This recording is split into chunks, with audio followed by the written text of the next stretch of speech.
Hey, on se rejoint aujourd'hui pour une nouvelle vidéo de test avec aujourd'hui un petit low cost.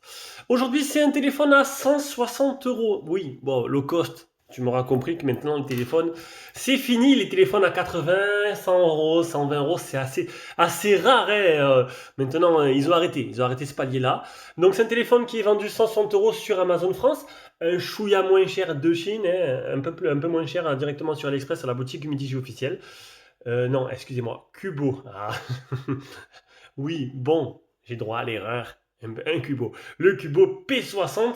Je vous mettrai bien sûr un lien d'achat en dessous de la description. Tu peux t'abonner, tu peux mettre un petit j'aime, un petit commentaire, etc., etc. Et si tu aimes un peu plus vraiment ce qu'on fait, tu veux nous soutenir et nous faire un petit don, un petit don sur Tipeee ou directement avec le bouton rejoindre sur YouTube. Il y a tout qui est noté dans la description de chaque vidéo. Tu regardes la description, c'est vraiment tout carré. Et ça, c'est plutôt pas mal. On commence directement par les caractéristiques et le design. Allez, on va s'intéresser aux caractéristiques au design comme je voulais vous le dire. Donc 73,3 sur 165 sur 9 mm d'épaisseur pour un poids de 199 grammes. 1 gramme en dessous des 200 grammes. 80% ce que prend la surface de l'écran par la surface totale du téléphone. On a des bordures qui sont vachement épaisses. On n'a pas l'impression d'avoir fait un son générationnel dans le passé. Donc on a le notch. Et ça existe encore les notches. On a des bordures qui sont assez grosses et un menton qui est très épais. Bon, niveau design, on repassera, c'est pas la folie. On a un écran de type IPS de 6,52 pouces à l'avant, définition 1600 x 720. Un appareil photo ici de 8 mégapixels avec une reconnaissance faciale qui marche mais qui n'est pas des plus rapides. Voilà, bon, elle marche. En dessous, tu auras le type C, un simple haut-parleur. Côté gauche, tu auras le tiroir SIM, bien sûr. Je me suis pas... Voilà, il fallait bien que j'oublie un truc, c'est logique. Hop, tac, on referme proprement, histoire de ne pas vous donner trop le mal de mer. On va ouvrir ce tiroir SIM. Voilà. Ce n'est pas le Master Combo, c'est une SIM ou deux SIM ou une SIM, une carte SD. Au-dessus, tu n'auras rien. Donc tu vois, tu n'as plus de port jack. Tu n'as pas de port jack.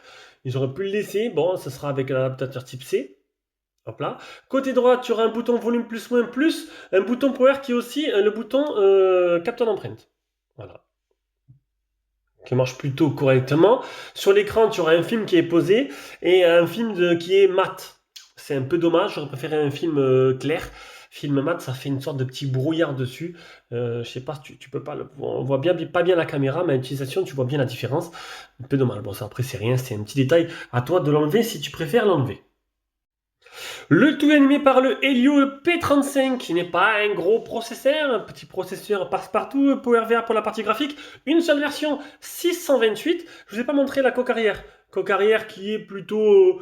Ouais, ils ont fait l'effort de travailler la coque arrière qui réagit à la lumière avec le bloc photo. Donc là, ça ressemble à chez Huawei, bien sûr, un Cubo P60. Donc du coup, en fait, on a qu'un seul objectif. On a un principal là de 20 mégapixels de Samsung, on verra tout à l'heure ce que ça donne. On a un deuxième de 0,3. C'est comme s'il n'y avait rien, c'est pour faire beau. Et on a un flash LED. La batterie, elle est de 5000 mAh. La recharge, c'est pas précisé. Bluetooth 5.0. Et pour les bandes 4G, il manque comme à chaque fois la B28. Alors la B28, c'est vraiment réservé à Free. Voilà, les autres opérateurs l'ont, mais c'est très peu utilisé.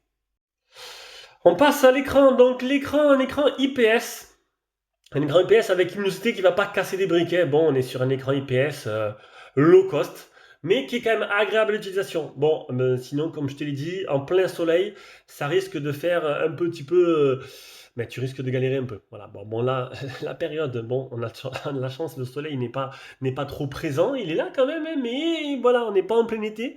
Et donc, du coup, c'est assez utilisable. Mais là, bon, je t'avertis. C'est un écran en passant qui est un écran 10 touches. Sinon, sur l'écran, pas grand chose à rajouter. On va passer directement à la partie logicielle.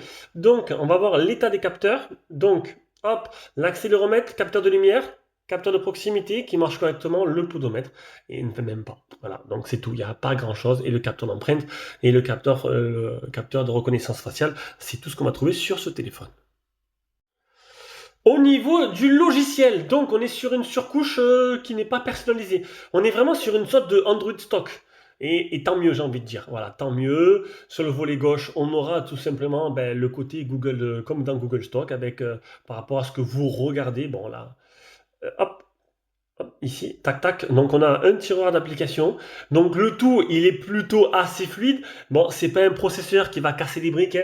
C'est un petit processeur entrée de gamme. Donc, sinon, en optimisation, c'est pas trop mal. Il n'y a pas énormément de ralentissement. C'est pas super rapide non plus. Mais à l'utilisation, je n'ai pas vraiment rencontré de gros problèmes. Et tant mieux, j'ai envie de dire. Et le côté Google Stock se ressent dans les options de la ROM, puisqu'il n'y a pas grand-chose. Voilà, c'est vraiment le minimum. Il n'y a pas d'options mis par Kubo supplémentaires. Ils ont vraiment fait un truc simple et plutôt sobre, et ça suffit. Donc le Antutu 125 150, on est vraiment clairement sur du low cost, hein. Le test le chauffe 33 degrés, l'avantage c'est qu'il ne chauffera pas. 10 touches pour l'écran, le safety net il est propre. Le PC Mark 5098, tiens, je l'ai fait 2 fois pour le plaisir. Le Geekbench, le premier Geekbench. Il est certifié L3, donc en gros, c'est que pour Netflix. En gros, Netflix, tu l'auras pas en HD. Voilà, tu l'auras pas en HD. Ah, j'ai pas mis la rotation. Je pensais l'avoir fait. Pour ce qui concerne les jeux, donc ce qui concerne, vous avez vu avec le problème c'est que les reflets, le traitement des reflets n'est pas non plus présent. Ce qui concerne les jeux, donc Call of Duty, il tournera en qualité de graphisme faible et en fréquence d'image élevée. Bon, ce sera jouable, mais ce sera un téléphone qui fera pas tourner des gros jeux, hein, vous attendez pas à ça, mais les petits jeux passeront. Même Call of Duty arrive à passer dessus, mais Call of Duty passe surtout presque.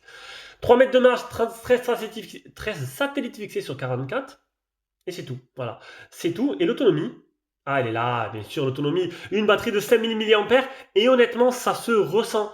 Sur une journée type de 13h03 donc d'utilisation, 2h39 écran allumé, 4 minutes d'appel, j'ai utilisé 30%. Il me restait 70% d'autonomie.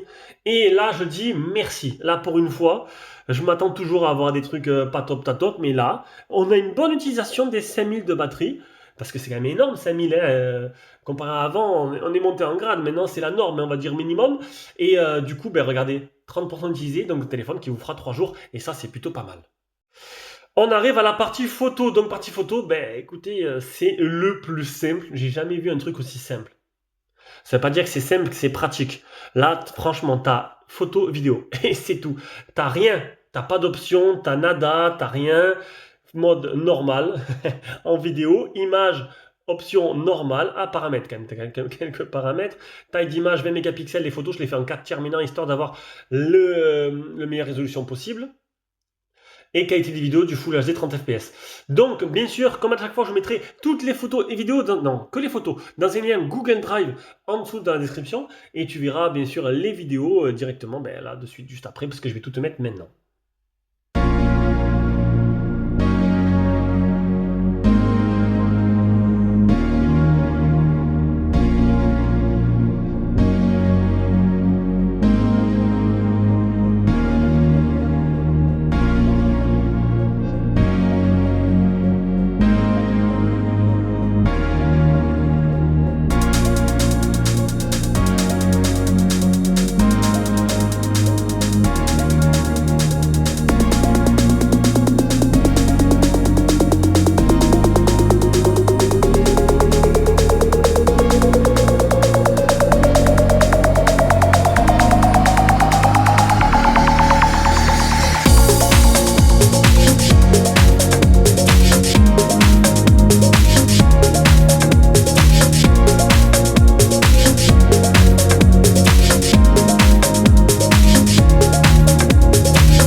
Donc on se rejoint en photo avec l'appareil photo frontal de 8 mégapixels. Ça te permettra d'avoir un petit aperçu en pleine nature de ce que ça donne en capture sonore et en capture vidéo.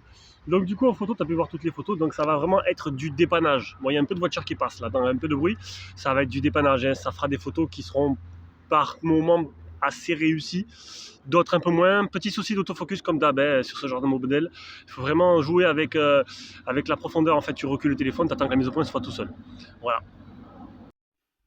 Allez, on arrive à la dernière partie de ce test. Donc, la partie son, le son de communication qui est plutôt correct.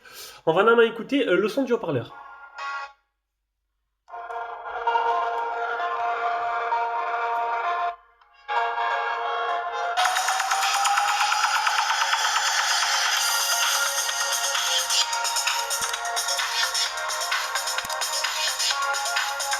Bah, autant vous dire que le son du haut-parleur, il est tout simplement mauvais, hein, on va pas vous mentir.